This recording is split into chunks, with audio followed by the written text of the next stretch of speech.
بسم الله الرحمن الرحیم. ګرانو زده کوونکو، د اتم صنف ټولګي فزیک مضمون ته یو ځلې بیا ښه راغلاست درته وایم.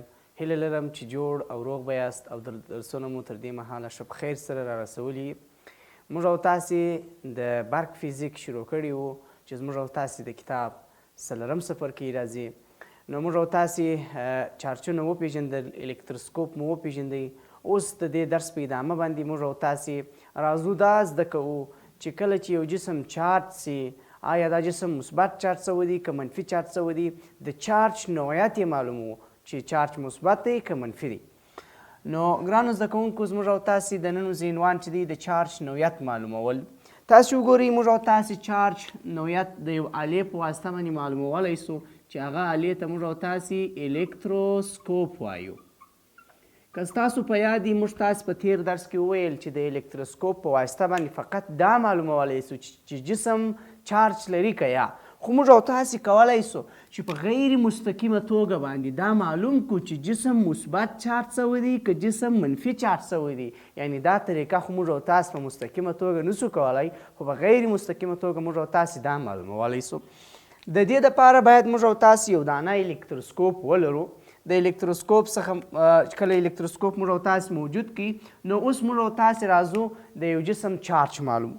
مثلا تاسو فکر وکړئ چې دغه جسم چارج سوی دی. موږ تاسو نه یو خبر دا جسم اوس څه سوی دی، چارج سوی دی. نه یو په خبر چې دا جسم مثبت چارج سوی دی که منفي چارج سوی دی.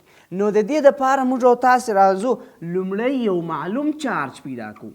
لومړی یو داسې جسم موږ او تاسې پیدا کوو چې هغه چارج موږ تاسې ته معلوم. مثلا موږ او تاسې راځو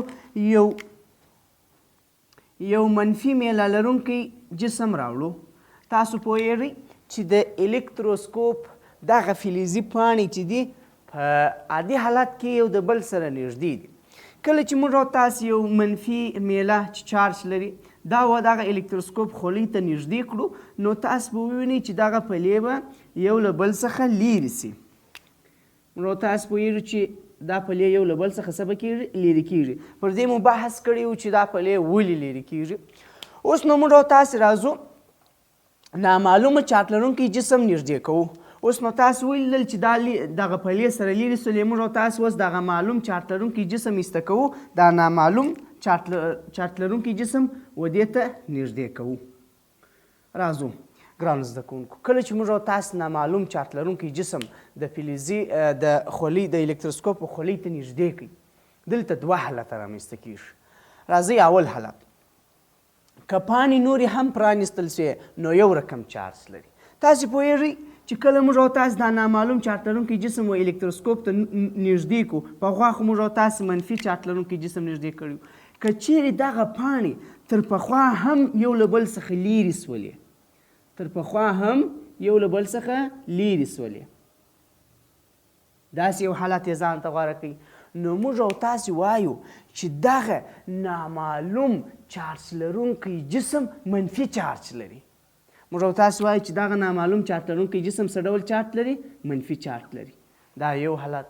دویم حالت ګرانو زده کوونکو، که چیرې موږ او تاسې نامعلوم چارج لرونکی جسم و دغه الکتروسکوپ و خولۍ ته نږدې کړو، که چیرې بیا دغه دویم حالت رامنځته سو په داسې ډول، تاسې پوهیږئ چې دا پخوا دغه فلزي پاڼې یو له بل څخه لیرې سوي وې. اوس که نامعلوم چارج لرونکی جسم موږ او تاسې و الکتروسکوپ و خولۍ ته نږدې کړي، دغه پاڼې سره نږدې سولې. یعنې داسې یو حالت یې ځان ته غوره کوي چې دغه پاڼې یو بل ته نږدې سولې. نو موږ او تاسې وایو دغه چارج لرونکی جسم، نامعلوم چارج لرونکی جسم څه ډول چارج لري، مثبت چارج لري.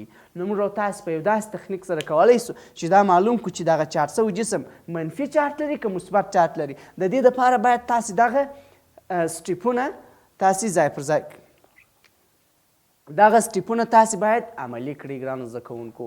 نو د دې درس په ادامه باندې موږ او تاسې را رسیږو یو بلې ډېرې جالبې موضوع ته چې هغه ته موږ او تاسې برېښنایي ساحه وایو یا الکتریک فیلډ ورته وایو. الکتریک فیلډ ګرانو زده کوونکو، موږ او تاسې لکه څنګه چې په مقناطیس کې وویله، په مقناطیس کې موږ او تاسې وویله چې مقناطیس پر خپل شاوخوا باندې یو ساحه لري. دغه ساحې ته موږ او تاسې مقناطیسي ساحه وایو. په مقناطیسي ساحه کې تاسو ویلې چې مقناطیس خپل اغیز په دغه ساحه کې ښکاره کولی سي. در ساحې که چیرې خارج سو بیا مقناطیس خپل اغیز نسي ښکاره کولی.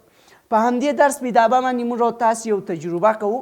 داسې یو ډول تجربه کوو. که ستاسو په یاد یې موږ او تاسو په تیرو درسونو کې وویل که چیرې 2 دانې منفي چارج لرونکي میلې موږ او تاسو ولرو، تاسو فکر وکړئ چې دا 2 دانې منفي چارج لرونکي میلې دي. که چیرې موږ او تاسو دغه 2 منفي چارج لرونکي میلې سره نږدې کړو، تاسو وګورئ یو پر بل باندې د دفع قوه واردېږي. یعنې که چیرې موږ او تاسو دا منفي یوه منفي او بله منفي ته نږدې کړو، دا بله منفي ځینې لرې کېږي.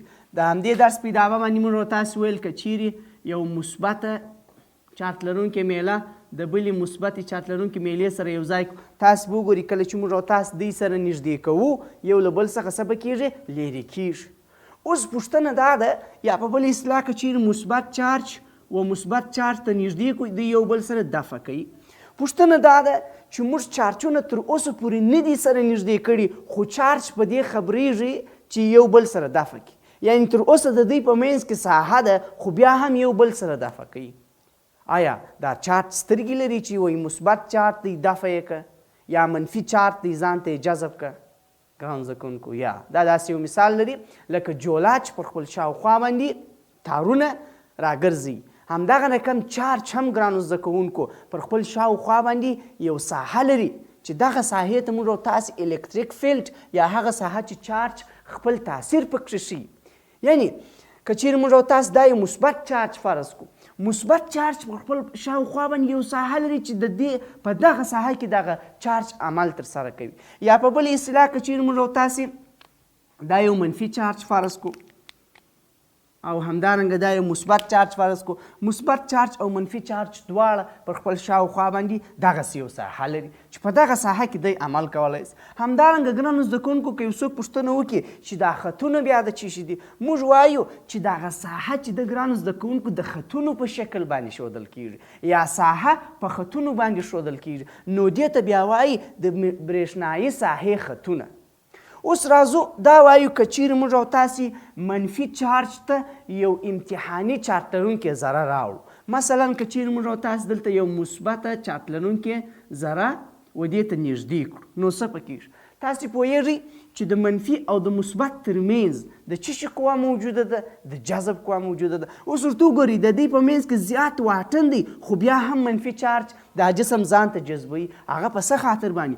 ځکه چې د ساحې خطونه و چارج ته خبر ورکوي چې دا مثبت چارج دی، مثبت چارج د منفي په واسطه باندې جذب کېږي. نو په دې خاطر د مثبت چارج د منفي خواته څه پکېږي ګرانو زده کوونکو؟ جذبېږي. نو اوس موږ او تاسو وایو د ساحې خطونه چې دي ګرانو زده کوونکو د خارج څخه و داخلو خواته دي.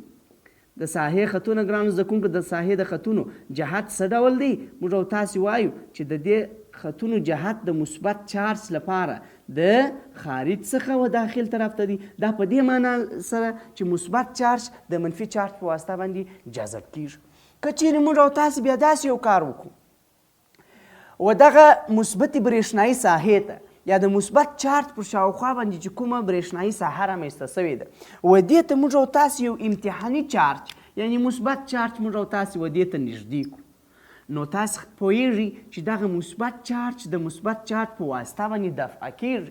دغه مثبت چارج ته څوک خبر ورکوي چې دا بل مثبت چارج دفع کړه؟ موږ وایو چې دغه د برېښنایي ساحه چې ده و دې چارج ته خبر ورکوي او دغه ساحه چې ده د خطونو په واسطه باندې ښودل کېږي.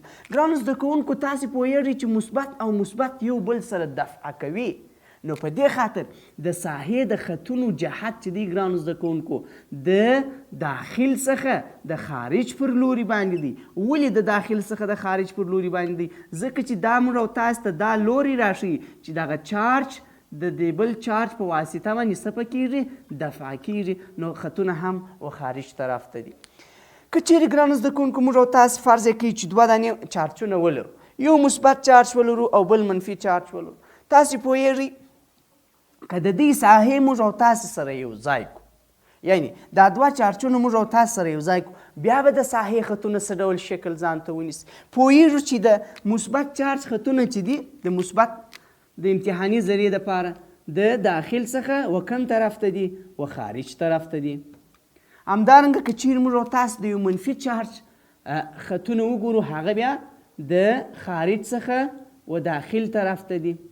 اوس که چیرې موږ او تاسو دې دواړه سره یو ځای کړو یا په دې معنا د دې ساحې سره یو ځای کړو نو موږ پوهیږو چې د مثبت چارج خطونه چې وه ګرانو زده کوونکو د داخل څخه و خارج طرف ته وه او د منفي چارج خطونه چې وه د خارج څخه و داخل طرف ته وه د امتحاني چارج لپاره.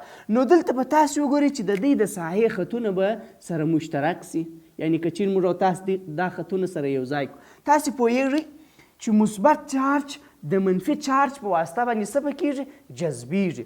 نو موږ وایو چې د دې د ساحې خطونه دلته مشترک دي، دلته چې دي مشترک دي. په څه معنا د دې ځای څخه د داخل څخه و خارج طرف ته دي، مګر که د دې ځای څخه وګورو د خارج څخه و داخل طرف ته دي. دا هغه وخت رامنځته کېږي ګرانو زده کوونکو چې کله موږ او تاسې دوه دانې چارجونه د دې چارجونو ساحې سره یو ځای کړو. نو ګرانو زده کوونکو زموږ او تاسې د نن ورځې درس خلاصه دا ده چې موږ او تاسې اول دا وپېژندل د چارج نوعیت، یو میله که چارج سوي مثبته چارج سوې ده که منفي چارج سوې ده، دا څنګه معلومو د الکتروسکوپ په واسطه خو په غیر مستقیمه طریقې سره. او بل موږ او تاسې دا وویله چې برېښنایي ساحه یا الکتریک فیلډ څه ته وایي. موږ او تاسو ویله چارج پر خپل شاوخوا باندې یوه ساحه رامنځته کوي چې دغه ساحې ته موږ او تاسې برېښنایي ساحه وایو. دغه برېښنایي ساحه کیدلی سي چې یو مثبت چارج په واسطه رامنځته سوي، کیدلی سي چې د یو منفي چارج په واسطه رامنځته سوي.